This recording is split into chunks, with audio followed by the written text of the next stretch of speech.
ఎలా ఉండాలి, టీచర్తో ఎలా ఉండాలి. కానీ మనకి ఎప్పుడు చెప్పి ఫ్యామిలీలో మనం ఎలా ఉండాలి, తల్లితో భార్యతో పిల్లలతో లేదా మిగతా రిలేటివ్స్తో లేదా సమాజంలో ఎలా ఉండాలి, మన ఇంటి పక్క వాళ్ళతో లేదా మన వీధిలో వాళ్ళతో లేదా మన గ్రామంలో మన దేశంలో అందరితో ఎలా కలిసి ఉండాలి, సో లేదా ప్రపంచంలో మనం ఎలా ఉండాలి. ఇలా మనకి మనం ఈ లోకంలో అంటే ఈ సమాజంలో ఎలా ఉండాలో తెలుసుకుని కొన్ని వాల్యూస్ తెలుసుకొని మనం ఎలా బ్రతకాలో చెప్పేది విద్య ఆన్ ఎడ్యుకేషన్. అంతేకాని సంపాదన కోసం అయితే there are so many ways to earn కదా. సో మనని మనం ప్రూవ్ చేసుకోవడానికి we need some knowledge and మనని మనం అప్డేట్ చేసుకోవడానికి ఎప్పుడో 1920లో 30లో ఉన్నట్టుగా లేదు కదా మనం. సో నౌ 2025 ఇంకో 10 సంవత్సరాలు పోయిన తర్వాత టెక్నాలజీ మారుతుంది, మనని కూడా మనం అప్డేట్ చేసుకుంటాం. కానీ వాల్యూస్ వదిలేయకుండా అప్డేట్ చేసుకుంటారు. ఒకప్పుడు సెల్ ఫోన్స్ ఉండేవి కాదు, ఇంకా ఓన్లీ ల్యాండ్ లైన్స్ ఉండేవి, అప్పుడు కూడా వాడాం. ఇప్పుడు సెల్ ఫోన్స్ వచ్చాయి, ఇప్పుడు కూడా వాడుతున్నాం. దానికంటే టెక్నాలజీ పెరిగింది, కంప్యూటర్స్, ఐప్యాడ్స్, ఇంటర్నెట్ ఇవన్నీ వాడుతున్నాం. కానీ వాల్యూస్ వదిలేయం. ఈ వాల్యూస్ని ఎప్పుడు మనం తెలుసుకొని వాటితో మనం బ్రతుకుతూ according to the society, what ever the development in the society, we need to follow the development and we need to update us, not by losing values. Values పోకుండానే మనం మనని అప్డేట్ చేసుకుంటాం. అలా ఉండాలా, సంపాదనే ధ్యేయంగా ఉండాలి. మనం ఇప్పుడు చదువుకుంటున్నట్టు విద్యా విధానం దాన్ని ఇంప్లిమెంట్ చేస్తున్నాం ఇప్పుడు, కానీ దాన్ని అసలు ఎస్టాబ్లిష్ చేసింది ఇలా ఉండాలి మన ఎడ్యుకేషన్ సిస్టమ్ అని దీన్ని ఎస్టాబ్లిష్ చేసింది ఎప్పుడు మన కంట్రోల్లో ఉంచుకోవాలి అని ముందు కంట్రోల్ చేయాలి. ఇప్పుడు తెలివైన వాడిని మనం కంట్రోల్ చేయగలుగుతామా? అదే తెలివిలేని వాడిని so we can control easy. So తెలివైన వాడిని కంట్రోల్ అని ఒక బ్రిటిషర్ ఈ ఇప్పుడున్నటువంటి సిస్టమ్ని ఆయన డెవలప్ చేశారు. సో వాళ్ళ రాణి గారికి చెప్పిన దాన్ని బట్టి ఇప్పుడు మన విద్యా విధానం ఆనాటి నుంచి ఈనాటి వరకు still we are same system which is started at the time of freedom fight in the name of Macaulay educational system. ఇక్కడ మనకి సంస్కారాలు కనపడవు. అందులో రిలేషన్స్ గురించి మానవత్వాన్ని మరిచిపోయి బ్రతుకుతున్నాడు. ఒక ఐఏఎస్, ఐపీఎస్ లేదా ఒక గొప్ప ఇంజనీర్, డాక్టర్లు లక్షలు ఖర్చు పెడుతున్నారు. వాళ్ళని ఆ స్థాయిలో వాళ్ళు ఎదగాలని కోరుకుంటారు. కానీ ఆ స్థాయికి వచ్చేటప్పుడు ఏం చేస్తున్నారు? అమ్మని నాన్నని ఏదో హోమ్స్లో లేకపోతే వాళ్ళని ఎక్కడో దూరంగా పెట్టి సో అమ్మని నాన్నని పట్టించుకోకుండా నేను బ్రతికితే చాలు, నా కుటుంబం బాగుంటే చాలు అనే కదా అంతా బ్రతుకుతున్నారు. జన్మనిచ్చిన తల్లిని తండ్రిని చదువు చెప్పిన గురువును మర్చిపోయిన వాడు ఎవరు లోకంలో ఉన్నతమైన స్థితికి చేరిన వాడు మనకు కనపడడు. కానీ చదువు పేరుతో, విజ్ఞానం పేరుతో, ధనం పేరుతో, అధికారం పేరుతో వాడు లోకంలో ఎంత గొప్పగా ఉన్నప్పటికీ వాళ్ళని జన్మనిచ్చిన తల్లిదండ్రులను, చదువు చెప్పిన గురువును వాడు గుర్తించినప్పుడు వాళ్ళలో ఎంత గొప్పగా వాడు బ్రతికినా ఆ బ్రతుకు అర్థం లేదు. ఇది మనకి ఎప్పుడు మనం గుర్తుంచుకోవాల్సిన విషయం, అవునా కదా? So we are not learning any values from our educational system. So వాళ్ళు ఏం చేస్తారు? సో వాళ్ళు కూడా whatever the system is there they need to implement. Even the management of the institutions or the staff from any institution, వాళ్ళకు కూడా వేరే option లేదు, మనకి వేరే ఆప్షన్ లేదు. మన దాంట్లోనే మనమంతా మనలో పెరుగుతున్నాం అనుకుంటున్నాము, కానీ బ్రతకడం కోసమే అన్నట్టుగా మనం చదువుకుంటున్నాం. అందుకే ఇక్కడ భారత ప్రభుత్వం మన ప్రధాని మాననీయ మోడీ గారు ఎడ్యుకేషనల్ సిస్టమ్ని, పాలసీని మనం కొంత మార్చుకోవాల్సిన అవసరం ఉంది. అని వారు కొంతవరకు ప్రయత్నం చేస్తున్నారు. చాలా సంతోషం. నిజానికి ఒకప్పుడు ఎప్పటికైనా భారత్ విశ్వగురు అని అందరూ అంగీకరిస్తారు. ఇప్పుడు జర్మనీలో ఉన్న టెక్నాలజీ కావచ్చు, లేదా ఇప్పుడు యుఎస్లో ఉన్న టెక్నాలజీ కావచ్చు, లేదా ఇంకో ఆస్ట్రేలియాలో ఉన్న టెక్నాలజీ కావచ్చు, వాళ్ళ దేశాలు ఆర్థికంగాను లేదా సాంకేతికంగాను అంత ఎదగడానికి కారణం భారతీయులు, వారి విజ్ఞానమే అనడంలో ఏమన్నా అనుమానం ఉందా? అని చూస్తున్న ట్రంప్ గారు ఎవరు అక్కర్లేదు, వీళ్ళందరూ వెళ్ళిపోవాలి అని మళ్ళీ వెంటనే కాదు మీరు రండి, మీకు వీసాస్ ఏర్పాటు చేస్తాం, మా వాళ్ళ ట్రైనింగ్ ఇవ్వండి, మళ్ళీ వెళ్ళిపోండి. అంటే వాళ్ళ ట్రైనింగ్ ఇవ్వడానికి మనం ఎందుకు పోవాలి?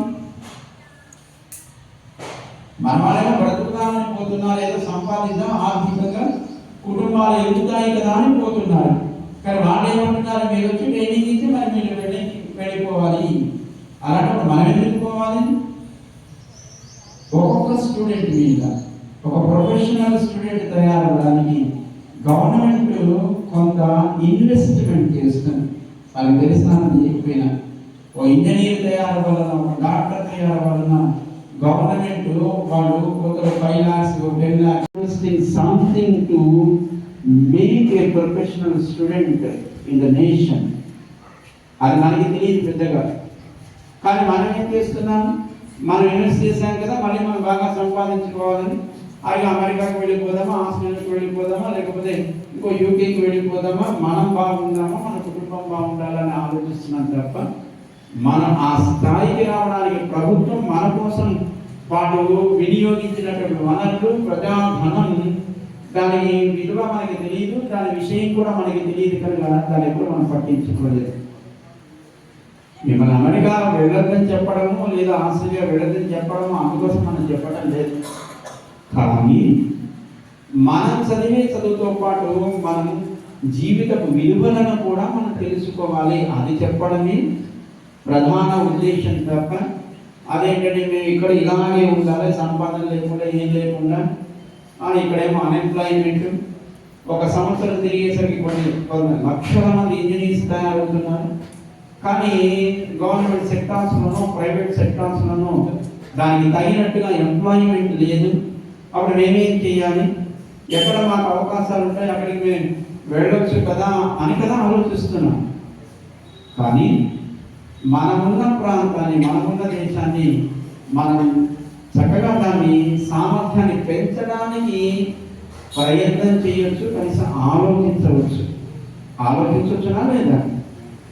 ఇప్పుడు మన వాళ్ళంతా ఆలోచిస్తున్నారు, వాళ్ళు వెళ్ళిపోమన్న తర్వాత ఆస్ట్రేలియాలో వెళ్ళిపోమంటున్నారు, అమెరికాలో వెళ్ళిపోమంటున్నారు, న్యూజిలాండ్లో వెళ్ళిపోమంటున్నారు, ఇంకా యూకే దాకా పాకలేదు ఆ వైరస్. ఆ తర్వాత వాళ్ళు కూడా వెళ్ళిపోమంటారు. భారతీయులు no welcome to any Indian to into their nations. ఇప్పుడు అదే కదా పరిస్థితి. అప్పుడు ఏం చేయాలి? మన దేశాన్ని మనం అభివృద్ధి చేసుకోవాలి. మన దేశంలోనే మనం చక్కగా మన దేశ సామర్థ్యాన్ని పెంచుకోగలగాలి. ఇప్పుడు మాకు జగదీష్ గారిని వికాస్ తరిగి ప్రెసిడెంట్, ఆయన రిటైర్డ్ ఐఏఎస్ ఆఫీసర్. ఆయన ఒక మాట అన్నారు, స్వామీజీ అమెరికా యూనివర్సిటీలో చదవడానికి మన వాడు ఎలాగైతే ప్రతి సంవత్సరము వీసాల కోసము వేలు కొన్ని $1 మిలియన్ వాళ్ళ దేశానికి మనం ఖర్చు పెడుతున్నాము, వాళ్ళు కూడా మన దేశానికి వచ్చి మన యూనివర్సిటీస్లో చదువుకోవాలనేట్టుగా మన వ్యవస్థని మనం ఎందుకు పెంచుకోకూడదు అని అడుగుతున్నారు. మన విద్యా విధానాన్ని, మన ఎడ్యుకేషనల్ పాలసీని, మన టెక్నాలజీని కనుక కొద్దిగా మనం మరింత బెటర్ వేలో కనుక ఎస్టాబ్లిష్ చేసుకోగలిగితే మిడిల్ ఈస్ట్ నుంచో లేకపోతే వెస్ట్రన్ నుంచో ఒక యూరోపియన్ కంట్రీస్ నుంచో అక్కడి స్టూడెంట్స్ మన దగ్గర చదువుకోవడానికి వచ్చేట్టుగా మన దేశాన్ని మనం తయారు చేసుకోగలిగితే బాగుంటుంది అని ప్రధాని గారు కానీ మిగతా ఇంటలెక్చువల్స్ వాళ్ళు ఆలోచిస్తున్నారు. దానికి మనం ముందు మన విలువలేవో తెలుసుకోవాలి. మన చదువులో అది లేదని మనకి స్పష్టంగా తెలుస్తుంది. మన చదువుల్లో ఉందా విలువలు, సంస్కారాలు? ఇవేవి మన చదువుల్లో లేవు. కనుక మనకు భారతీయ విశ్వగురు స్థానంలో భారత్ ఉండడానికి కారణం ఏంటో తెలుసునా? మన ఇతిహాసాలు, మన పురాణాలు, మన వాంగ్మయం, పెద్దలు లోకానికి అందించిన, ఋషులు అందించినటువంటి సంప్రదాయం, సంస్కృతి, ఇవి ఒక విజ్ఞాన ఖని భారత్ అంటే. ఒకప్పుడు మనకి బైఫర్కేషన్ అయ్యే టైంలో నలందా విశ్వవిద్యాలయాన్ని వాళ్ళు అక్కడ ఉండేటువంటి సంపదని తగలబెట్టడానికి, అంటే అక్కడ ఉండే బుక్స్ని తగలబెట్టడానికి ప్రయత్నం చేస్తే సుమారు ఒక 15-20 రోజులు అంతా తగలబడుతూనే ఉంది ఆ నలంద యూనివర్సిటీ. ఒకప్పుడు భారతదేశానికి ఒక విజ్ఞానాన్ని అందించినటువంటి నలంద కావచ్చు, తక్షశిల కావచ్చు, ఇవన్నీ కూడా great university, once in world. ఇప్పటికీ మీరు లండన్లో దేశవారు ఎప్పుడు చెప్తుంటారు, లండన్లో వాళ్ళ మ్యూజియంలోకి వెళ్ళినప్పుడు, వాళ్ళ London the great library of London వెళ్ళినప్పుడు ఒక 20-30 హాల్స్ పెద్ద పెద్దవి, అన్నీ కూడా ఇండియన్ కల్చర్కి సంబంధించి, ఇండియన్ ట్రెడిషనల్కి సంబంధించి, ఇండియన్ లిటరేచరు వాళ్ళు మొత్తం ఒక 20-30 హాల్స్ మొత్తం అంతా ఆక్యుపై చేసి ఉంటాయి. అంత గొప్ప సంపదని దేశంలోంచి వాళ్ళు దోచుకుపోయారు. రకరకాల సమయాల్లో రకరకాల దేశాల వాళ్ళు ఈనాడు ఆ విజ్ఞానాన్ని వాళ్ళు ఇంప్లిమెంట్ చేస్తున్నారు. They are getting. 12th chapter అథ ద్వాదశోధ్యాయః భక్తి యోగః. అర్జున ఉవాచ ఏవం సతతయుక్తాయే భక్తాస్త్వాం పర్యుపాసతే ఏ చాప్యక్షరమవ్యక్తం తేషాం కే యోగవిత్తమాః.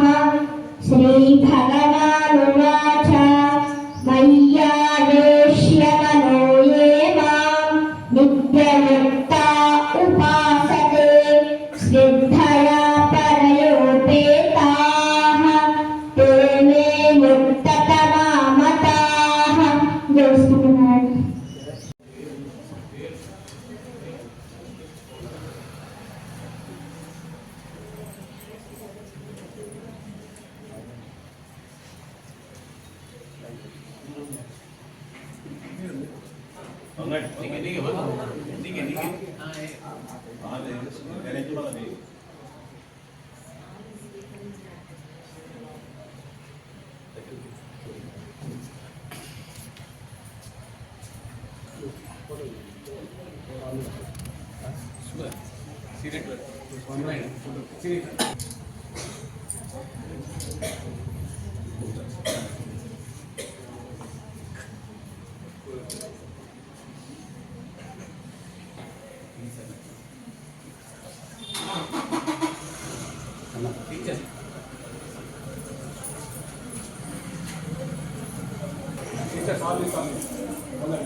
ఓకే, జై శ్రీమన్నారాయణ.